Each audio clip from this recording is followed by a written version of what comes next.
Welcome. In this video, we will discuss about the Human Development Index. In fact, that is something you must have definitely read in your NCRT itself, and it is one of the very basic concept which has been developed that instead of checking the countries on their GDP alone, it is actually the Human Development Index which gives a more clearer picture of the present condition of a nation. So that was one of the things which has been muted, and it is in fact one of the most important index which has been utilized by countries throughout to take care of the human development indicators.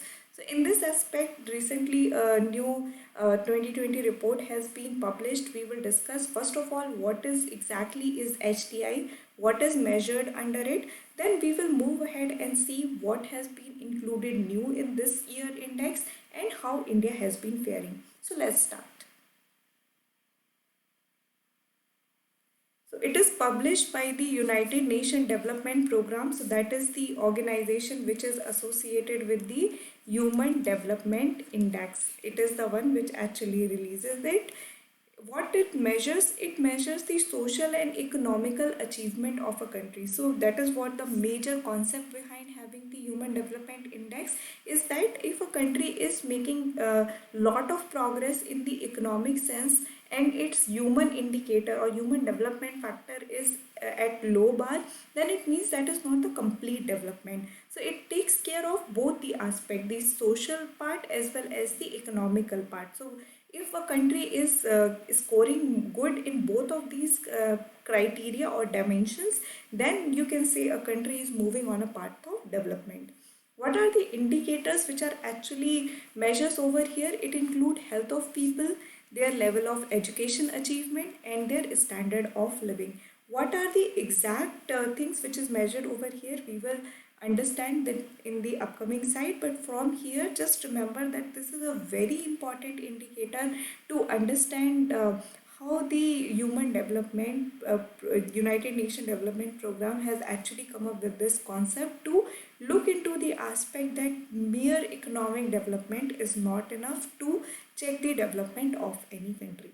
So now let's go ahead and see what is exactly is measured. So in the Human Development Index, what are the dimensions?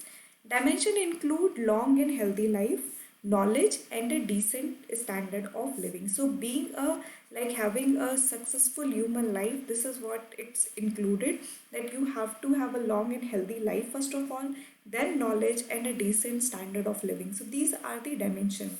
What are the indicators, like how it will actually measure that their long and healthy life?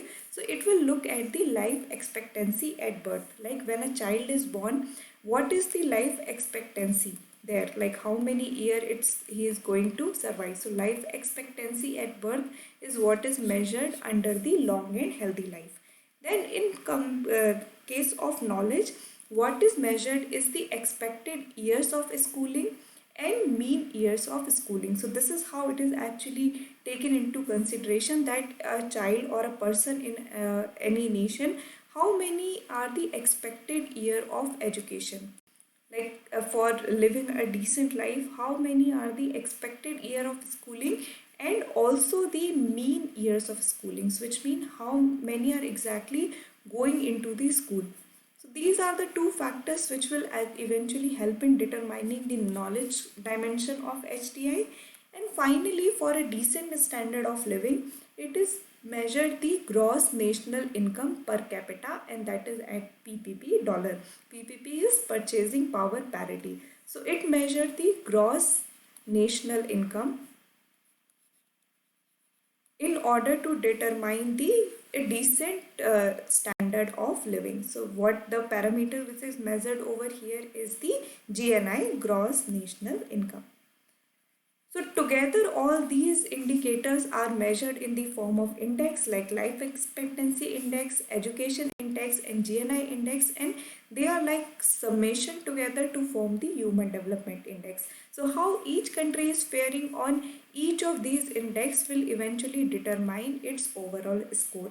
For an example, for India, the 2019 report which is recently released placed it at 0.65. So that is the overall score we have right now, 0.65.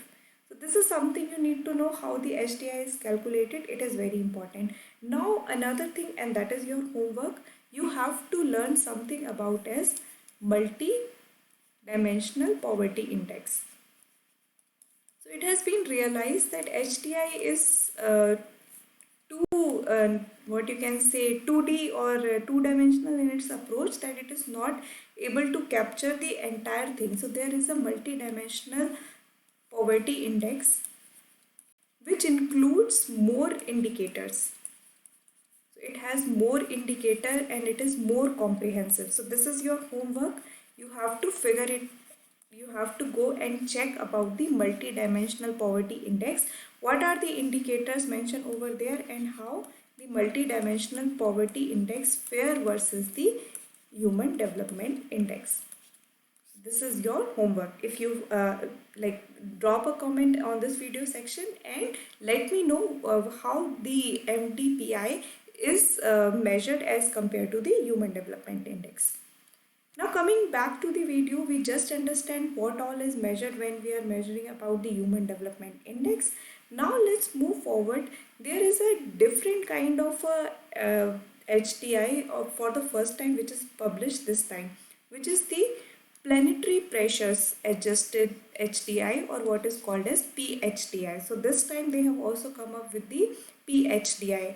Apart from that, just for your knowledge, there is also IHDI, which is inequality adjusted HDI.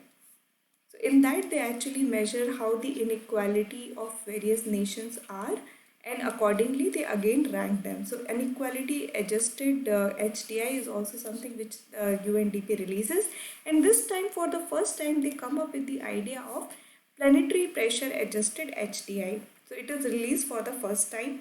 It reflects the impact caused by each country's per capita carbon emissions and its material footprint. So now this is important. So we are in an age where the climate change has become very much a reality. So we really have to see how the countries are faring in terms of the kind of pressure they are putting on planet. So is it like their development is actually coming at the cost of the nature? In that case, what would be the rank shuffle? So that is something which is measured under the planetary pressure adjusted HDI.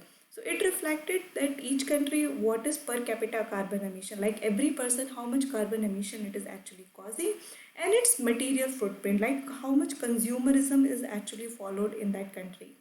It also measures the amount of fossil fuels, metals and other resources used to make goods and services it consumes. So at the end of the day, what kind of GHG emission the particular country is causing, what kind of metal extraction it is going on, and what is the kind of pressure it is putting on natural resources, all these things are measured under the planetary pressure adjusted HDI.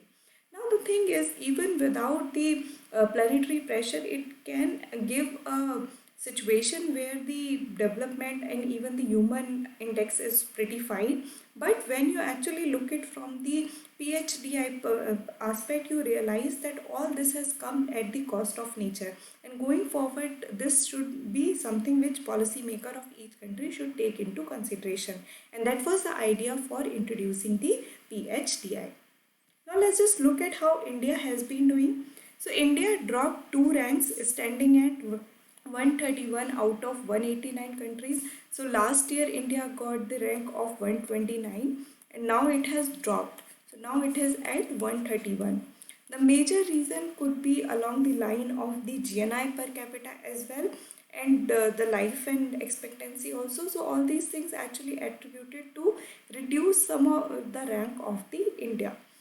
If the index were adjusted to access the planetary pressure caused by each nation development, India would move up 8 places in the ranking according to the report. Now, if like in HDI, if it is at 131 position, if it is actually the PHDI, which is we just read that it is planetary pressure adjusted HDI, in that case it will move up the rank. So it will come at the 123 position. So it will move up 8 places. So this is how the thing is. For an example, on the other hand, Norway, which is the like top nation in HDI,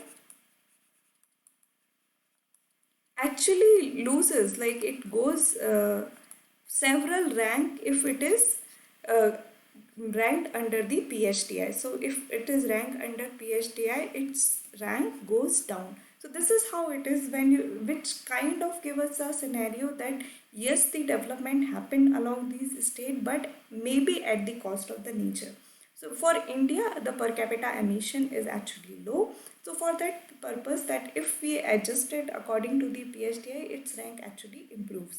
Now this is also something to be take cognizance of, that since 1990 and 2019, India's value of HDI increased from 4.29 to 0.45. So we just saw that this year it is 0.645, and in the 1990s it used to be 0.429. So we made an increase of 50.3%, which means that yeah, we are on a path of increasing the HDI, but the kind of increase which is happening is not at very fast pace, and there is still a lot of places where things need to get better.